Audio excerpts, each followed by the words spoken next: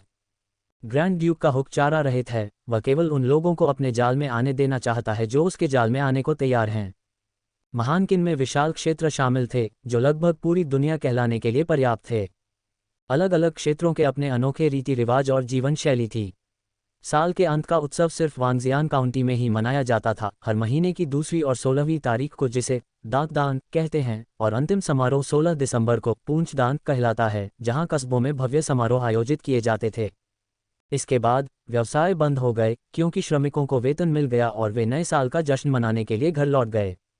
वांगक्सियन county से ही किन Fei ने वांग अनफैन को वर्ष के अंत के उत्सव में भाग लेने के लिए निमंत्रण भेजा था, जो नीचे दाहिने कोने में यिन और यांग के ऊपर उठते शुभ बादलों को छोड़कर सादा दिखाई दे रहा था। जैसे ही साल के अंत का त्योहार नजदीक आया, वांग अनफेंग की आंखें तेजी से चमकने लगीं, अपनी चरम सीमा पर पहुंच गईं। यहां तक कि सामान्य मलहम भी अपना असर खो बैठे। हालांकि एक रात की नींद के बाद सब कुछ पूरी तरह शांत हो गया। वह इतना सामान्य था कि अनफेंग को कुछ असहज सा महसूस हुआ। वह मास्टर यंग से परामर्श करने के लिए शाओलिन मंदिर लौट आया, लेकिन विद्वान ने बस उसकी ओर लापरवाही से देखा और उदासीनता से कहा, आपकी नेत्र शक्ति 28वें स्तर पर पहुंच गई है, आप अभी दरवाजे में प्रवेश करना शुरू कर रहे हैं। ये औसत है। आज तुम्हें वर्षांत उत्सव में जाना है। लौटने के बाद अपनी साधना जारी रखना। अब जाओ। वान दिनफेंग ने राहत की सांस ली, झुककर शाओलिन से बाहर निकल गया। वू चांगकिंग ने अपनी दाढ़ी सहलाते हुए हंसते हुए कहा, एक संतुलित दृष्टिकोण, न पक्षपातपूर्ण और न ही बाधित, स्वर्गीय रहस्यों के रहस्य को समेटे हुए ओस की बूंदों की तरह, म्यान के भीतर धारदार आवरण, जिसमें दृष्टि में कोई बाधा नहीं। वास्तव में गुरु की विधियां बहुत ही भयानक हैं। विद्वान अपने हाथ पीछे करके खड़ा था और घृणा से उपहास कर रहा था। ये तो केवल शुरुआत है, ये व्यवहारिक रूप से बेकार है। उसकी आवाज़ रुक गई, मानो वह यह मानने को तैयार न हो कि लंबे अभ्यास का कोई खास असर नहीं हुआ। उसने भौहें चढ़ाईं और कहा, अधिक से अधिक टकराव के दौरान नेत्र शक्ति का विस्फोट लोगों को भयभीत कर सकता है। हे, बुजुर्ग अपनी दाढ़ी सहलाते हुए हंसे, फिर धुंध की ओर देखते हुए बोले, मुझे आश्चर्य है कि क्या हमें इस वर्ष के अंत के उत्सव में कुछ अच्छी औषधीय जड़ी बूटियां मिल सकती हैं। चूंकि पहले इस्तेमाल की गई दवाएं गुणों के मेल के कारण समाप्त हो गई हैं, इसलिए इनफैन को इस बारे में बताना उचित नहीं है। Dot dot dot dot dot dot dot dot dot. Wang इनफेंग के ग्रेट लियांग गांव लौटने पर आखिरकार राहत की सांस ली। चूंकि दिन चढ़ चुका था, इसलिए उसने अपनी मुलाकात की तैयारी शुरू कर दी और सबसे पहले अपने करीबी दोस्तों लिबो, अंकल वांग और मिस्टर जियांग से पूछा कि क्या उन्हें नए साल का कोई सामान लाना है। प्रवेश द्वार पर कई बार पुकारने के बाद लिबो ने बस अपना सिर बाहर निकाला। उसके सफ़ेद बाल और भी बिखरे हुए थे, मानो इस पूरे समय उसकी देखभाल ही न की गई हो। उसकी विनती सुनकर लिबो बस हंसा और एक लाइन बोली, अरे बदमाश बच्चे, जैसे समझो वैसे करो, और उसे और अनदेखा करते हुए वापस अंदर चला गया।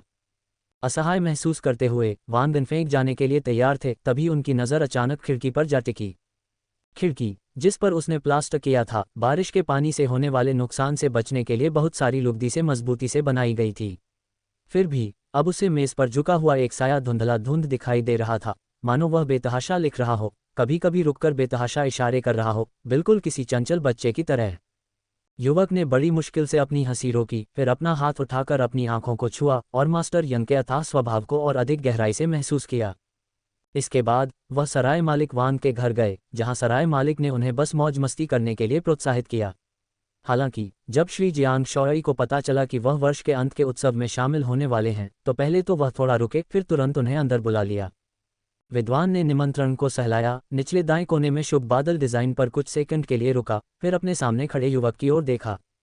शांत और सात्विक भाव वाले इस युवक ने कुछ पुराने सूती कपड़े पहने थे, फिर भी साफ सुथरे। काम के दौरान सुविधा के लिए एक साधारण रस्सी से बंधे उसके बाल बिना किसी औपचारिक शैली का पालन किए एक ठेठ पहाड़ी ग्रामीण जैसे लग रहे थे। जियांग शोई ने निमंत्रण मेज पर रखा और कहा, आप इस तरह के कपड़े पहनकर वर्ष के अंत के उत्सव में जा रहे हैं, जो इस अवसर के लिए कुछ हद तक अनुपयुक्त है। वैसे भी मेरे पास तुम्हें देने के लिए कुछ है, जो मैं नए साल के जश्न के दौरान देने की योजना बना रहा था। जैसा कि अब हो रहा है, इसके लिए इससे बेहतर समय नहीं हो सकता। कृपया कुछ देर इंतजार करें। ये कहकर वह उठा और पिछले हॉल में चला गया। कुछ ही देर बाद वह वान दिन फेंक के लिए एक कपड़ा लेकर लौटा जिसे वह अतिथि कक्ष में बदल सके। कपड़े पकड़े हुए युवक रुका, फिर मुस्कुराते हुए विद्वान को देखते हुए धीरे से सिर हिलाया और कपड़े बदलने के लिए बगल वाले कमरे में चला गया। ये कन्फ्यूशियस संप्रदाय का एक पवित्र वस्त्र था जिसमें पीछे की ओर एक लंबा कॉलर था जो एक त्रिभुजाकार आकृति बनाता था और पीछे से आगे की ओर लपेटा जाता था। फिर इसे कमर पर एक चौड़ी बेल्ट से बांधा जाता था जो त्रिभुजाकार वस्त्र के पिछले हिस्से को ढक सकती थी। शायद ये देखते हुए कि वह एक मार्शल आर्टिस्ट थे, इसका किनारा ढीला था और चलने फिरने में कोई बाधा नहीं डालता था। कपड़ा मोटा था जिसके सामने के पैनल एक दूसरे पर चढ़े हुए थे जिन्हें त्रिपरत वाला परिधान कहा जाता था और कफ किनारों पर ड्रैगन और गौरैया के पैटर्न से सजे थे। पूरा परिधान गहरे नीले रंग का था जिसमें सूक्ष्म पैटर्न थे, सुरुचिपूर्ण, सरल लेकिन गरिमापूर्ण। उसकी कमर पर एक म्यान में बंद लकड़ी की 8 भुजाओं वाली तलवार लटक रही थी। कन्फ्यूशियस स्कूल के विद्वान अखंडता बनाए रखते हैं, 8 तरफा तलवार धारण करते हैं और स्वर्ग और पृथ्वी की 4 दिशाओं का सम्मान करते हैं। जियांग शॉयई ने नए कपड़ों में युवक को देखा, संतुष्ट होकर सिर हिलाया और कहा, यह बिल्कुल सही लग रहा है। बोलते बोलते उसने युवक के बाल, जो अच्छी तरह से गूंथी हुई भांग की रस्सी से बंधे थे, सहजता से खोल दिए, जो तुरंत खुल गए। काले बाल अब खुले हुए थे। जियांग शॉयई ने एक हेयरपिन निकाला। कन्फ्यूशियस संप्रदाय के किसी बुजुर्ग की तरह उसने युवक के बाल बांध दिए और मुस्कुराते हुए कहा, आपकी उम्र हाथी के साथ नृत्य करने की हो गई है और यद्यपि अभी आप मुकुट पहनने लायक नहीं हुए हैं, फिर भी हेयरपिन पहनना उचित होगा। न केवल व्यक्ति का आचरण उचित होना चाहिए बल्कि उसकी पोशाक भी शालीनता के अनुरूप होनी चाहिए, अतिशयोक्तिपूर्ण नहीं तथापि इतनी असभ्य भी नहीं कि वह जंगली और अनियंत्रित लगे। धीरे से बोलते हुए उन्होंने युवक के काले बालों को फिर से बांधा और उन्हें ज़ैद हेयरपिन से बांध दिया। विद्वान एक कदम पीछे हटा, अपने सामने खड़े साफ सुथरे कपड़े पहने युवक की ओर देखा और हल्के से हंसा। इतना खराब भी नहीं। युवक ने अपने होंठ भींच लिए और हाथ झुकाकर कहा, धन्यवाद शिक्षक, धन्यवाद मालकिन। मैं उसकी बात अभी पूरी भी नहीं हुई थी कि विद्वान ने युवक के माथे पर हल्के से थपथपाया और चिढ़ाते हुए हंसते हुए कहा, मैं कहना बंद करो। अगर तुम अभी नहीं गए तो बहुत देर हो जाएगी। वह राजकीय शहर अभी भी यहाँ से बहुत दूर है। क्या तुम्हारे पास कोई अच्छा घोड़ा नहीं है? उस पर सवार हो जाओ और सरकारी सड़क पर सीधे चलते रहो, वह 1 घंटे से भी कम दूरी पर है। युवक ने धीरे से सिर हिलाया। तो फिर मैं जाऊंगा, आगे बढ़ो। जियांग शॉयई उस युवक को घर से जाते हुए देख रहा था। उसके होठों की मुस्कान तभी थोड़ी फीकी पड़ गई जब पीछे से एक आवाज़ आई, अगर बड़े भाई ने देखा कि तुम अब भी पारंपरिक वेशभूषा से चिपके हुए हो तो वह तुम्हें फिर से उपदेश दे सकते हैं। विद्वान के होंठ मुड़ गए और सहजता से कहने लगे, वेशभूषा के अनुष्ठान बाह्य हैं, मन का विकास आंतरिक है। बड़े भाई हमेशा सादगी की ओर लौटना चाहते हैं लेकिन वे हमेशा सादगी में ही रहते हैं। इसे वास्तव में वापसी कैसे माना जा सकता है? मेरे विचार से वे ही गलत हैं। महिला हंसते हुए बाहर निकली और अपने पति के पास खड़ी होकर बाहर के दृश्य को देखते हुए इत्मीनान से बोली, ये पहले से ही दिसंबर है। जियांग शॉयई उसके इशारे को समझ गया। उसकी मुस्कान थोड़ी मंद पड़ गई जब उसने कहा, वास्तव में 100 दिन बीत चुके हैं और हम अब ज़्यादा दिन यहाँ नहीं रुकेंगे। तो फिर अब आप उसे औपचारिक पोशाक के महत्व के बारे में क्यों बता रहे हैं? ग्रेट लियांग गांव में इसकी कोई ज़रूरत नहीं है। आप चाहते हैं कि वह ये जगह छोड़ दे? हालांकि यह एक आलंकारिक प्रश्न था, फिर भी उसके स्वर में निश्चितता थी। जियांग शॉयई खुलकर हंसे बिना नहीं रह सकी और बोली, हाँ, आप और मैं चले जाएंगे और उसे अभी भी लगन से पढ़ाई करने की ज़रूरत है, लेकिन उसे बाहर भी जाना चाहिए। इस महान लियांग गांव से आगे बढ़ना चाहिए, यहाँ तक कि वांगशियान काउंटी से भी आगे। दुनिया को देखने के लिए अपनी आंखें खोलनी चाहिए, युवा प्रतिभाओं को देखना चाहिए, स्वर्ग के नीचे बदलते भाग्य का अवलोकन करना चाहिए। एक सज्जन व्यक्ति अकेले में सतर्क रहता है। ये दुनिया बिना तराशे हुए ज़ैद से भरी है जो चमक के लिए होड़ कर रहा है और इतना शानदार तमाशा प्रस्तुत कर रहा है कि उसे देखना असंभव है। और उनमें से हेटियन ज़ैद को छोड़ देना वास्तव में सबसे अफसोसजनक होगा।